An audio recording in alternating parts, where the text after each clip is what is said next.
Hello，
大家好，歡迎收睇今晚嘅直播講座，我係今晚嘅主持黃楚喬 Sylvia，你哋好，好開心喺度同咁多位見面。今晚嘅講座主題係 5ASA 療法嘅副作用與安全性，事實與誤解，呢個係關於腸胃健康非常重要嘅話題。首先今日我哋好榮幸可以邀請到香港大學臨床醫學學院內科學系名譽助理教授及腸胃肝臟科專科醫生高君龍醫生嚟擔任今晚嘅講者。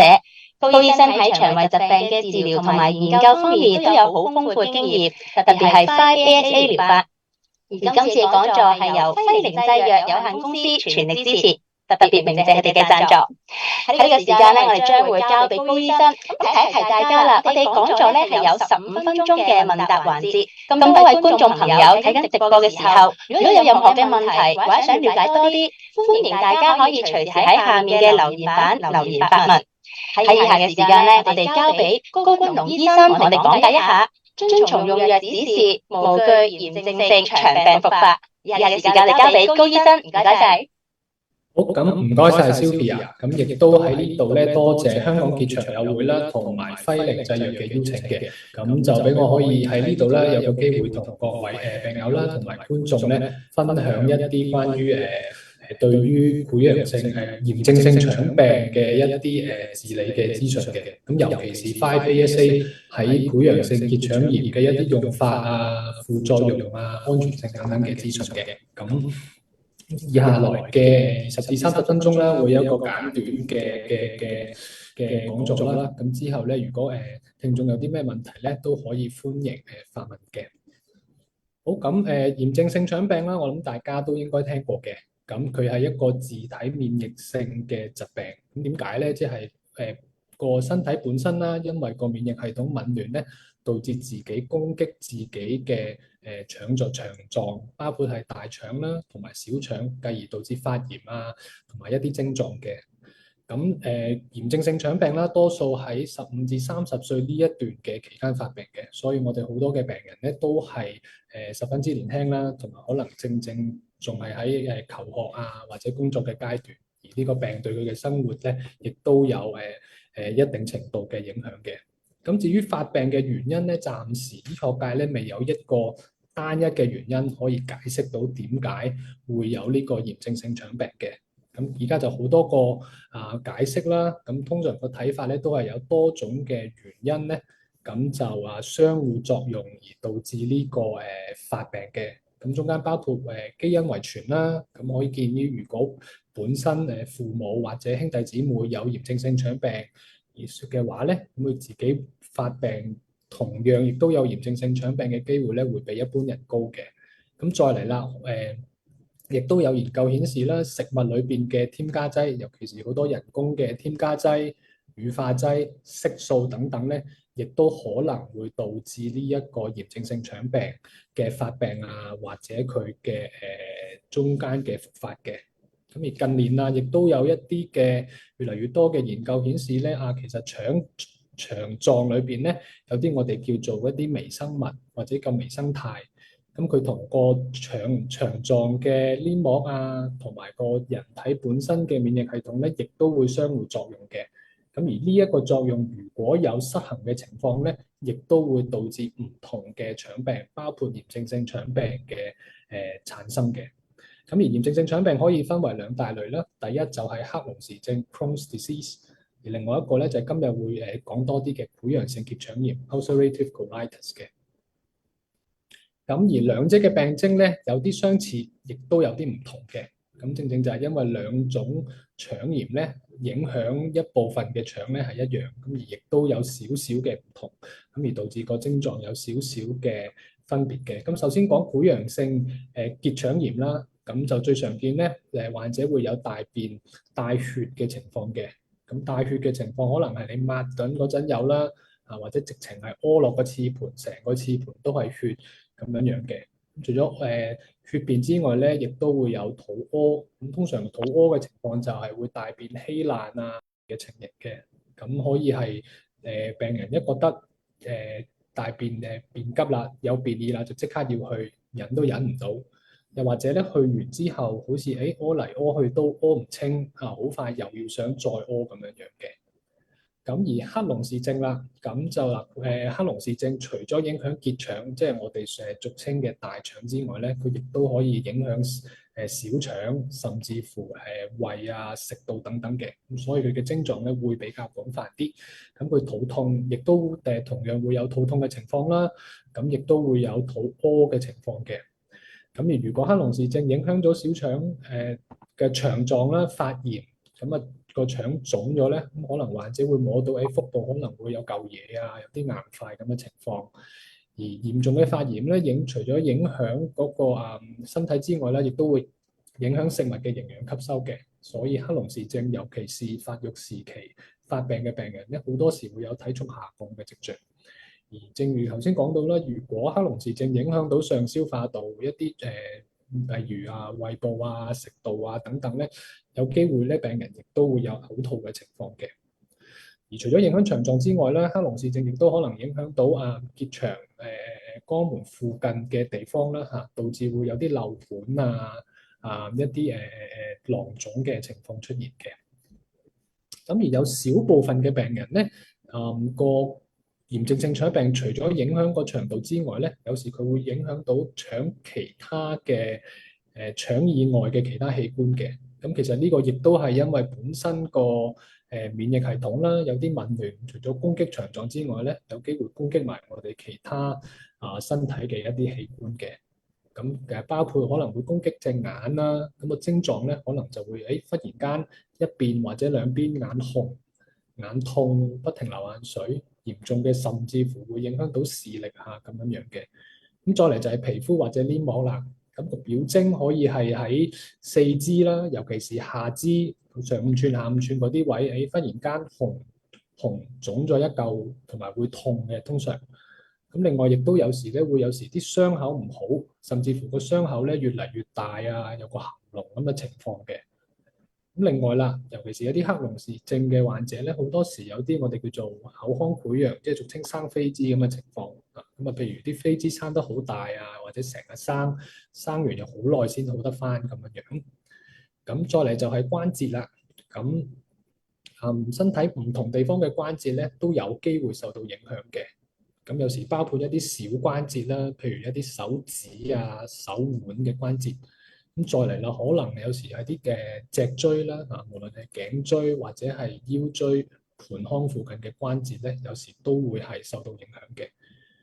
咁再嚟啦，肝膽咧，尤其是喺潰瘍性結腸炎嘅病人咧，有一部分咧可能都會伴發有原發性嘅硬化性膽管炎。通常個表徵咧就係會抽血，見到我哋會見到咧嗰個肝功能唔正常。咁如果再嚴重啲冇發覺到嘅話咧，病人甚至乎可能有黃疸腹痛發燒嘅情況出現嘅。咁再少部分嘅病人咧，亦都可能有一個我哋叫做自體免疫性肝炎嘅情況。咁再嚟啦，炎症性腸病咧，有機會亦都會影響到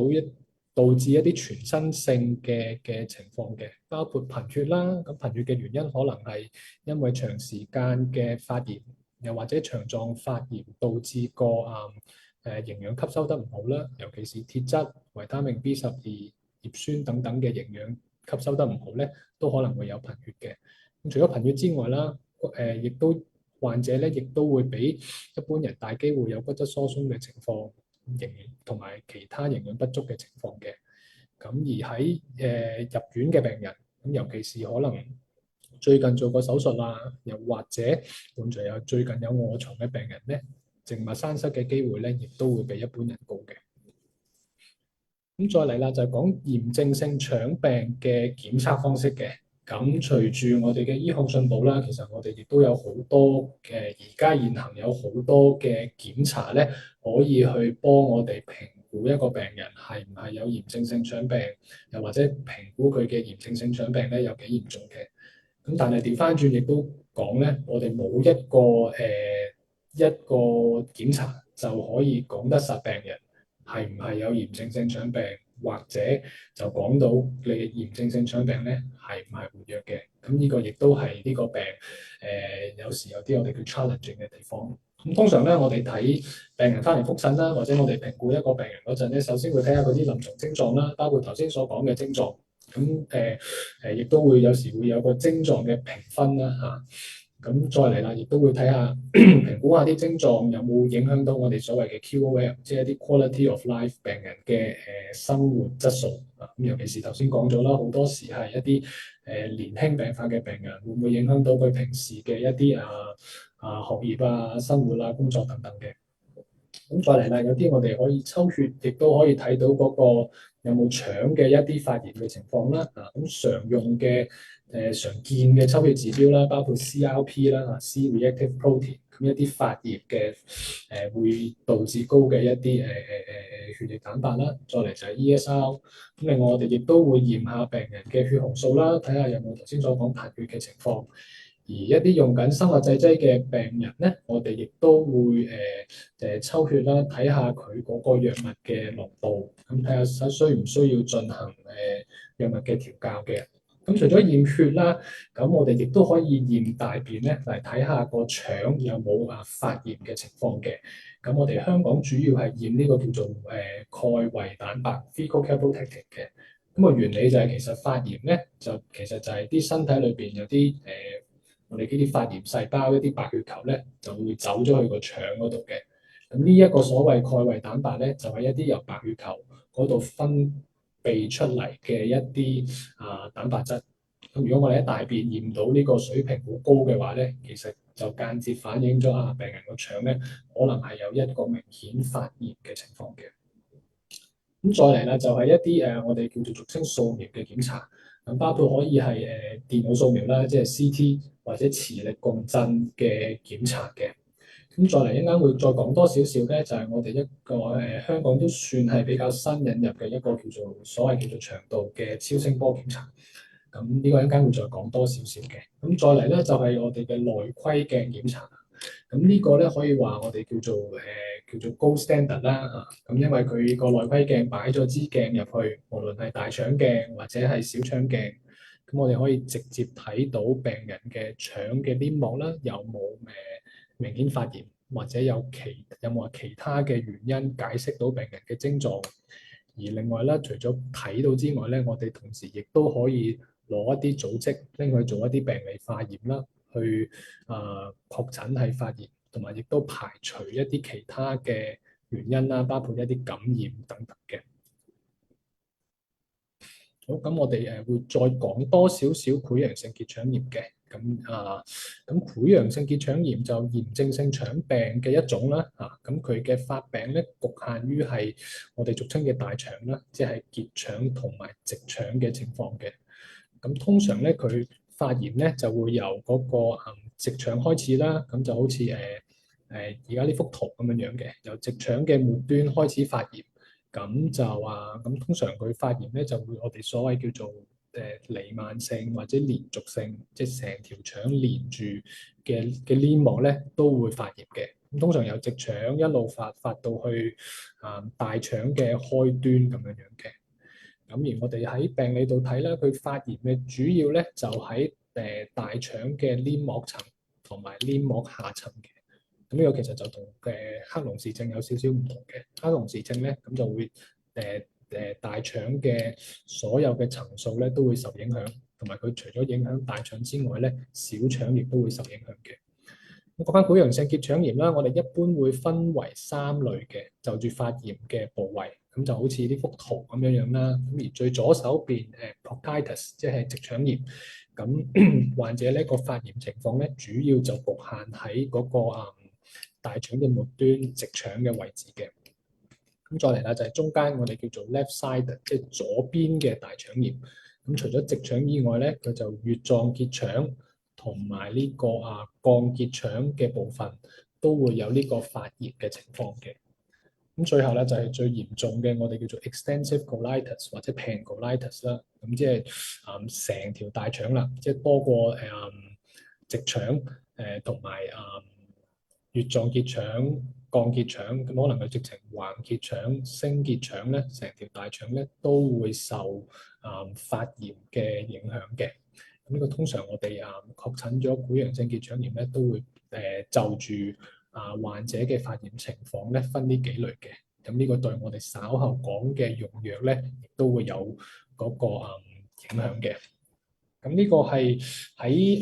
腸喺呢個我哋平時做大腸鏡裏邊睇到嘅模樣嚟嘅。咁左手邊就係一個正常嘅大腸黏膜。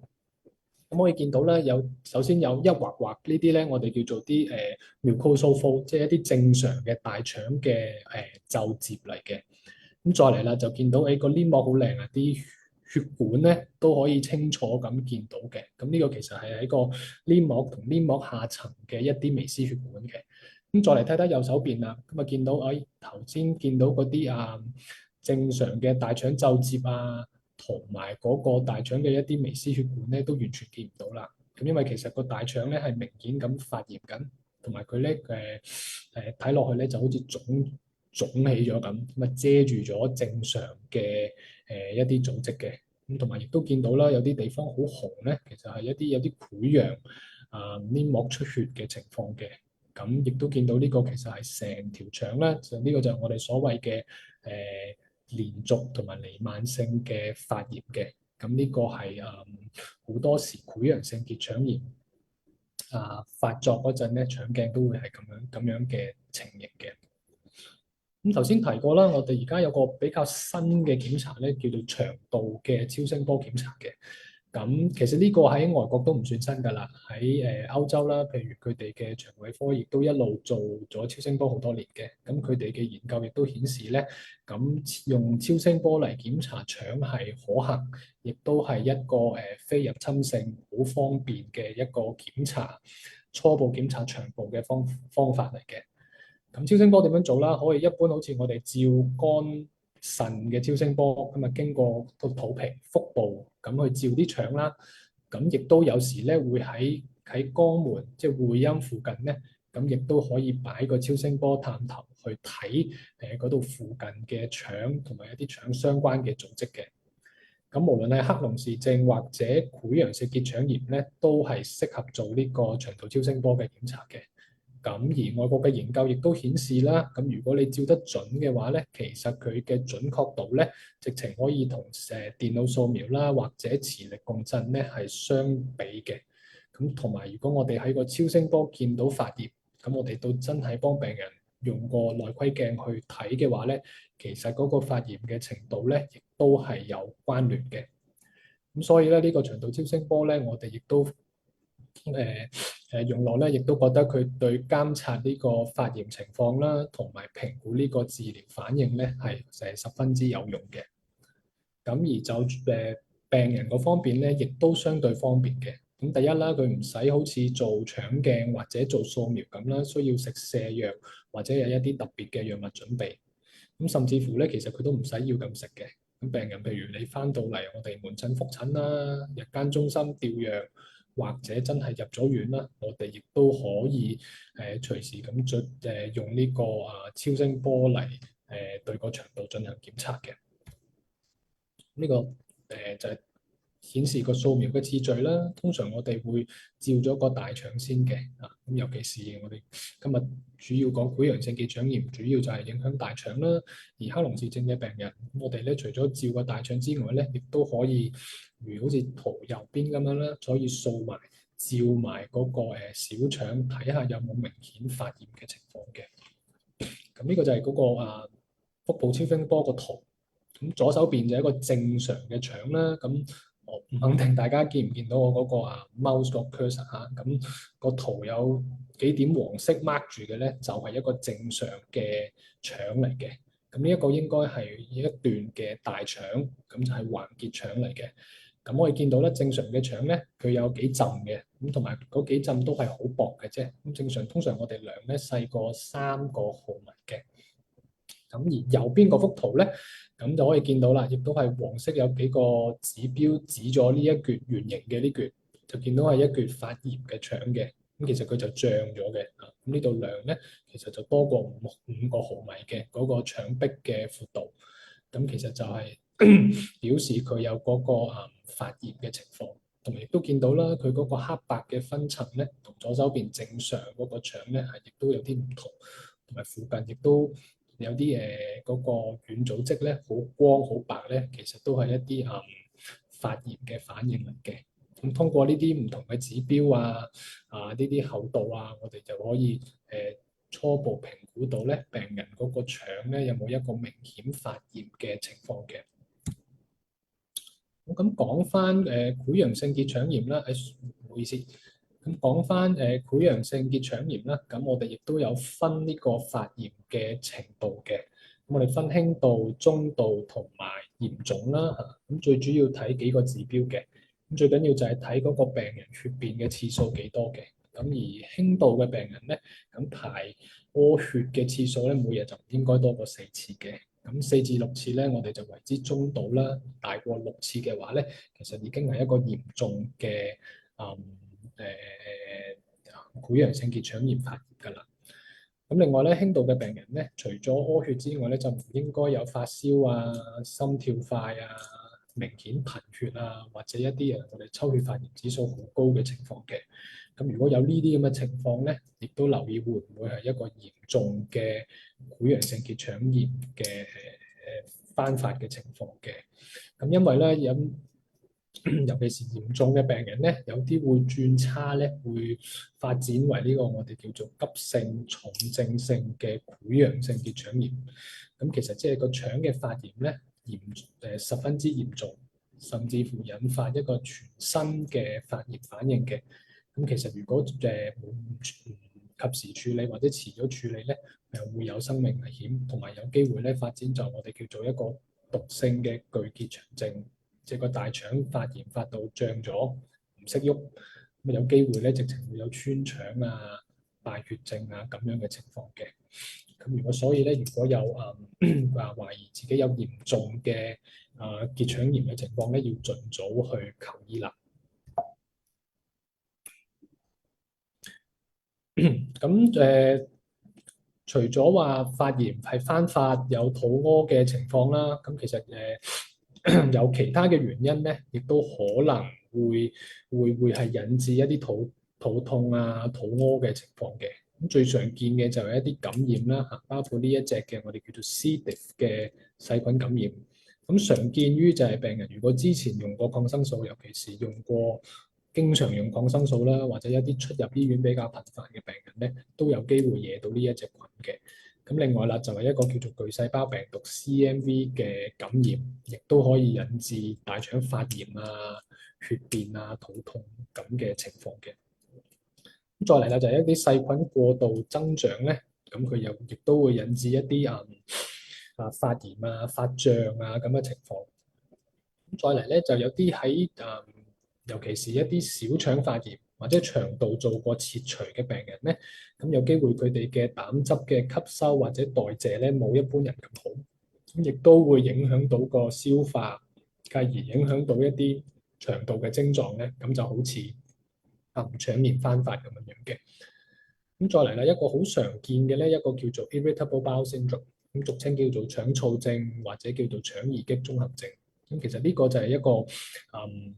常見嘅，就算冇腸炎嘅病人咧，都有機會有呢個情況。咁就係其實個腸本身就冇乜發炎，或者發炎唔嚴重，咁反而咧係因為佢嗰個病人對腸嘅喐動啊、正常嘅消化咧嗰個感覺咧。我哋嘅俗稱話太過靈敏啦，咁所以一般人未必感覺到個腸喐緊或者消化緊，咁但係一啲腸燥症嘅病人咧，感覺到喐啦，咁就可能會覺得唔舒服啊、痛啊等等嘅症狀嘅。咁再嚟啦，有時我哋都會問翻病人會唔會係最近有啲藥物嘅改變啊，或者有時可能病人自己喺出邊用藥啊，咁有時有啲藥物嘅副作用咧，都會導致一啲類似腸炎翻發咁嘅症狀嘅。咁講到治療啦，炎症性腸病嘅治療目標咧，我哋有幾個嘅。咁第一啦，就係舒緩個病徵啦，希望改善到患者嘅生活質素。咁而亦都希望患者可以嘅體重同埋營養咧，可以恢復正常嘅水平。同埋除咗控制個症狀之外咧，我哋亦都越嚟越注重咧，希望個腸發炎咧，就好似頭先腸鏡嗰個相度見到咧咁嚴重嘅發炎，希望佢可以完全好翻晒，變翻正常。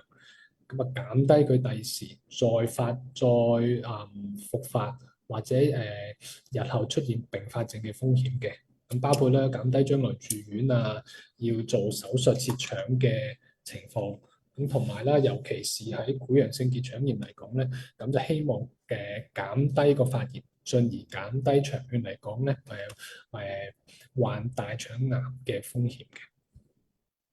咁呢幅圖咧，咁其實就係我哋醫學界近年好中意講嘅，咁就講緊就係啱啱頭先提過嘅治療目標啦。咁以前可能我哋主要着重咧就係病人嘅症狀嘅緩解啦，咁而家發覺啦，越嚟越多嘅證據發現咧，淨係處理咗個症狀就唔夠嘅。咁我哋應該係個目標咧，應該第一就係啲抽血嗰個頭先講過驗個大便嘅鈣維蛋白，甚至乎講緊去到做嘅腸鏡或者病人照掃描咧，亦都係要達到嗰個黏膜完全係愈合嗰個正常化，咁從而咧先至可以長遠嚟講咧，咁就減低嗰個翻發嘅機會，同埋減低將來有併發症嘅機會啦。咁可以保持到病者嘅生活咧，同埋嗰個長度係 keep 住係正常嘅。咁就住唔同嘅目標啦，有唔同嘅我哋叫做短中長期嘅target 嘅咁樣樣。咁短期我哋講緊咧，希望係2至3個月內咧做到可以控制到個症狀啦。咁而中期講緊係譬如3至6個月咧，可以一啲抽血或者大便嘅指標咧都可以有改善或者甚至乎正常化。咁而黏膜喺掃描啦或者腸鏡嘅正常化咧，我哋講緊長期係講緊1年啦，或者係1至2年嘅時間，希望可以做到嘅。咁講多少少啦，咁我哋今日咧會講多少少輕至中度嘅潰瘍性結腸炎患者嘅一啲治療嘅。咁腸炎嘅治療啦，我哋一般分做2個 phase 嘅，或者叫做2個階段咧。第一個咧就係叫做緩解誘導，咁即係講緊係頭咧，希望喺短時間內咧，盡快控制到個發炎，減低病者嘅症狀。第二個階段咧就係呢個緩解維持，咁即係講緊我哋控制到個症狀啦，咁就希望將呢個控制咧一路保持住，咁就避免有翻發併發症咁嘅情形嘅。咁今日咧主要會講一講其中一類咧，輕至中度潰瘍性結腸炎患者咧，會常用到嘅藥物，咁我哋俗稱叫做 5-ASA 啦，或者叫做氨基水楊酸嘅。咁呢隻藥我諗好多潰瘍性結腸炎嘅患者應該都用過㗎啦。咁佢有好多唔同嘅配方嘅，咁可以分為2大類咧。第一就係口服。同埋第二咧就係我哋叫做濕啦，或者叫做濕乾，或者叫做局部使用嘅。咁口服啦，亦都好多類嘅，咁可以係一個藥丸咁啦，咁或者可能係有時係一個膠囊嘅藥丸，咁再嚟啦，亦都有啲我哋叫做一啲顆粒，即係一包包咁好多一粒粒咁樣樣細粒嘅藥粉咁樣樣嘅。咁而局部使用啦，可以係一個灌腸嘅一個水劑，咁或者係一個直腸嘅一粒我哋俗稱啦，有啲病人俗稱一粒子彈咁樣樣嘅。咁5-ASA 啦，對潰瘍性結腸炎嘅患者咧，咁就有呢個減低腸道發炎嘅功用嘅。咁頭先講咗啦，有唔同嘅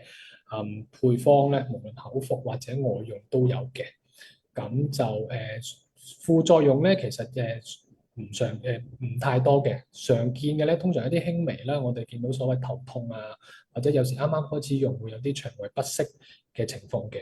咁一啲嚴重嘅副作用咧，其實少嘅，咁就包括一啲叫做敏感反應啦、腎功能異常啊、一啲器官發炎，譬如心包炎、胰臟炎咁嘅情況咧，咁就就並不常見嘅呢個就。咁呢一度呢兩張嚟緊呢兩張 slide 就係一啲國際嘅對於潰瘍性結腸炎嘅一啲 guideline 啦，或者我哋一啲治療嘅指引嘅。咁佢亦都建議咧，咁就輕至中度嘅患者咧，咁就使用呢個5-ASA，咁佢另外名咧就係沙納什嚟控制呢個大腸發炎嘅。通常咧，我哋一開始用咧劑量咧，起碼就要2個 gram 嘅。咁甚至乎啦，通常做嗰個 induction，即係緩解誘導嗰個階段咧，咁通常可能會再開大啲啦，開到譬如去到4個 gram 咁樣樣嘅。咁亦都個文獻提到啦，其實你一次過即係一日一次過用晒呢2至4個 gram，或者我哋有時都見咧會患者會分開用，譬如一日分做2次、3次，其實就冇分別嘅。其實一次過食晒隻藥咧都係 OK 嘅。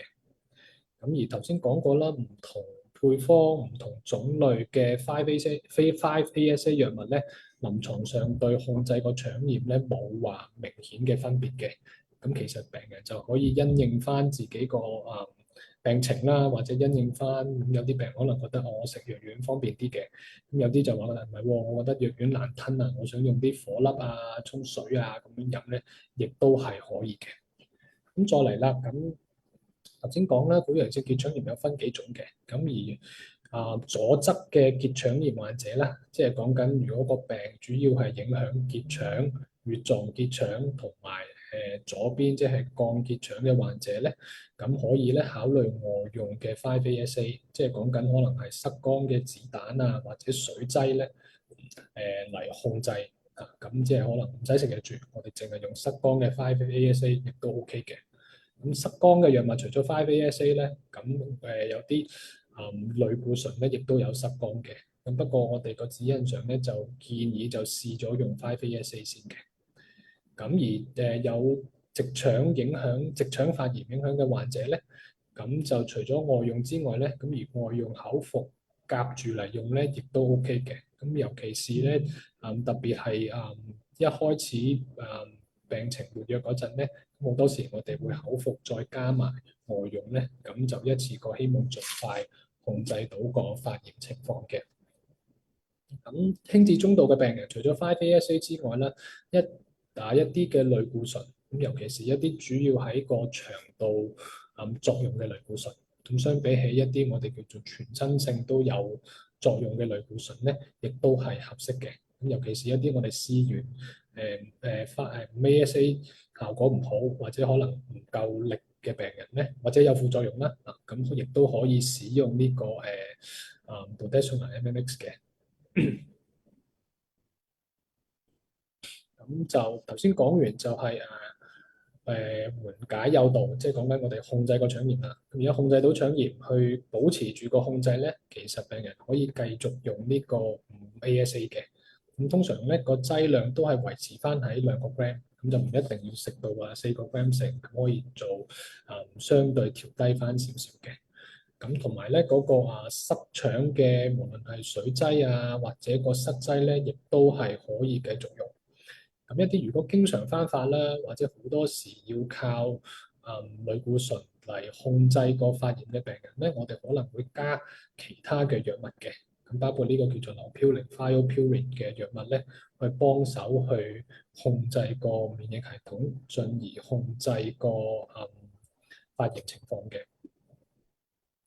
咁就嗱，至於中度至嚴重嘅病人啦，今日就唔夠時間講埋其他嘅治療啦。咁不過中度至嚴重嘅病人咧，咁就可能你要考慮其他嘅藥物嘅，包括一啲口服或者甚至乎注射類嘅類固醇啦。咁同埋咧，亦都可以考慮一啲生物製劑嘅。咁生物製劑而家亦都越嚟越多種類啦嚇。咁我哋香港有嘅咧，包括一啲叫做 anti-TNF 啦，抗腫瘤壞死因子。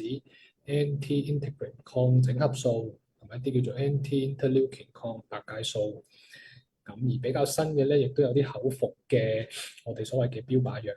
同埋而家開始啦，亦都有啲數據咧，發覺啲藥咧，亦都可以多過一隻嘅藥咧，加埋用嘅。咁而 5-ASA 喺中度至嚴重咧，就亦都係可以用嘅，不過指引嚟講咧，就可能嗰個要加埋其他藥咧，先至可以有效控制到中度至嚴重嘅潰瘍性結腸炎嘅。咁嗱，或者咧，我個分享就到呢度，咁就可能如果聽眾有其他問題嘅話咧，咁我哋可以再進一步傾一傾或者解答嘅。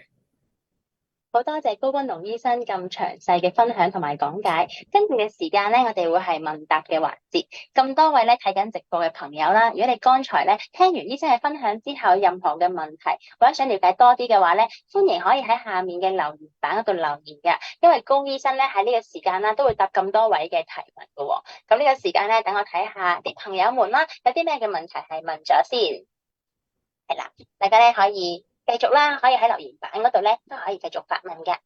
好，咁我先想咧問一問高醫生啦，開始 5-FA 治療之後幾耐咧可以期待見到改善效果咧？好，咁唔該晒 Sylvie。咁通常咧，我哋嗰個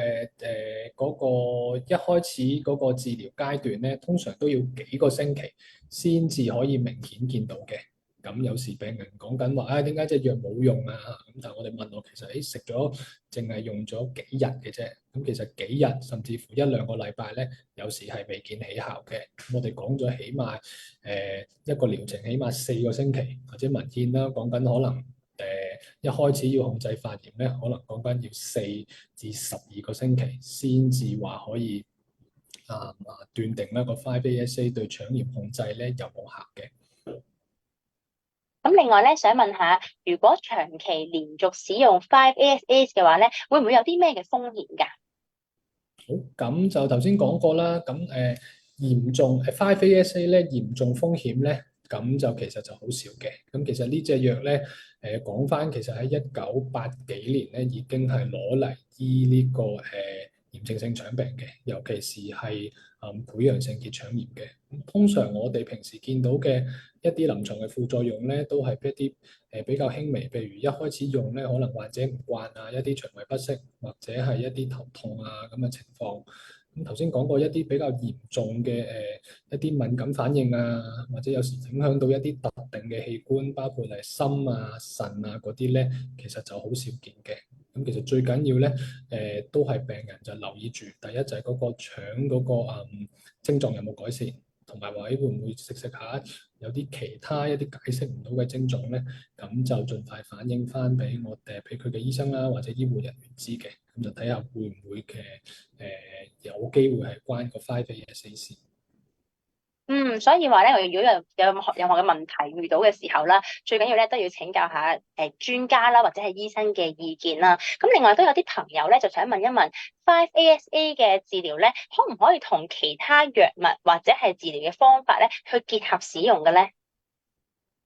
係，咁頭先講咗啦，醫呢個潰瘍性結腸炎咧，除咗 5-ASA，其他嘅治療好似係外用啊，或者係塞缸嘅類固醇，咁係可以一齊用嘅。咁甚至乎有其他一啲，譬如中度至嚴重嘅患者啦，需要用到譬如生物製劑，無論係打嘅生物製劑啦，同埋有時新嘅而家可能一啲口服藥咧，其實都可以係夾埋 5-ASA 一齊用嘅。咁如果咧 5-ASA 咧喺懷孕啦，或者係哺乳期間，又可唔可以安全咁樣去使用咧？好，咁炎症性腸病患者喺懷孕咧，咁呢個都一個複雜嘅課題嚟嘅。咁不過咧，5-ASA 咧，咁一路用藥咁多年嘅數據咧，都顯示喺無論係懷孕之前啦，即係女士準備懷孕或者係懷孕期間，咁甚至乎懷孕完咧，喺餵人奶即係哺乳期間咧。咁就亦都可以嘅繼續保持用呢個5-ASA 嘅。如果我哋咧係長期去使用 5-ASA 嘅話咧，會唔會有啲咩嘅風險㗎？頭先講啦，你話長遠嚴重嘅風險咧唔常見嘅，OK？咁同埋咧，我哋頭先講過啦，一般嘅高劑量嘅情況咧，就會喺病者一開始發炎，我哋想盡快控制用嗰陣咧，先至會用緊一個比較高嘅劑量嘅。咁而我哋隔咗一段時間，幾個星期，如果患者嘅症狀開始改善咧，我哋亦都會相應調低個劑量啦。咁甚至乎我哋可以症狀真係控制得好啦，可能就咁靠局部嘅 5-ASA 咧去控制個發炎，咁從而減低長遠服藥或者長遠服藥嘅風險嘅。另外咧，可能有啲朋友都會擔心副作用嘅問題啦。咁唔知道咧，5-ASA 嘅治療咧，最常見嘅副作用有邊啲？應該點樣去管理佢哋咧？頭先講啦，最常見嘅副作用咧，就係啱啱用嗰陣咧，可能有啲腸胃不適嘅。咁尤其是啦，頭先講都係講緊腸胃用嗰陣，好多時都係患者有啲發作嘅情況嘅。咁可能啱啱開始用個腸肚痛、肚屙咧，可能會開始嚴重咗啲。咁但係只要用咗一段時間咧，一路見到有好轉咧，都可以保持用住嘅。